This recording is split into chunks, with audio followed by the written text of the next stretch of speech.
Welcome. If you're a Dungeons & Dragons or video game RPG fan, you likely know that Baldur's Gate 3 official launch is fast approaching. While it has been available in early access for some time, the full PC version of the game launches on August 3rd. In anticipation, I thought I'd test out the game on my integrated graphics setup and share the results so that people without a dedicated GPU can learn whether they're wasting their money if they end up purchasing the game. Let's begin.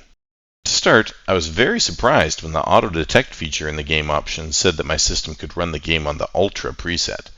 For reference, this footage was captured on a PC with an AMD Ryzen 9 6900HX with 32GB of DDR5 RAM and AMD's integrated Radeon 680M graphics.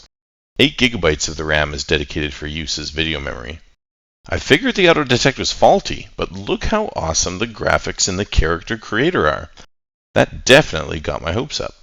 So I thought I'd give it a try at the recommended settings for a while and see how things went.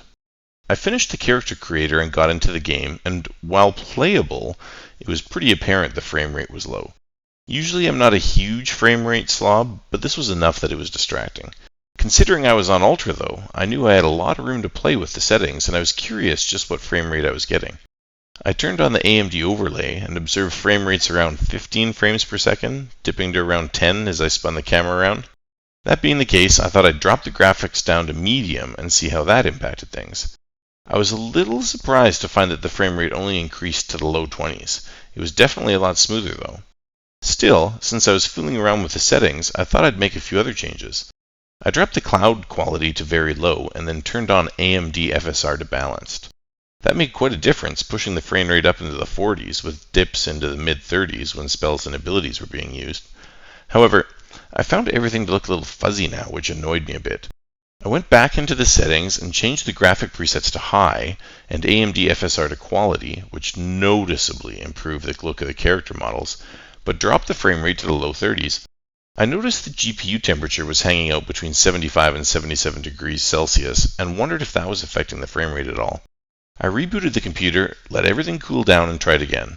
Entering the game, the frame rate was hanging out around 60, and everything was looking great.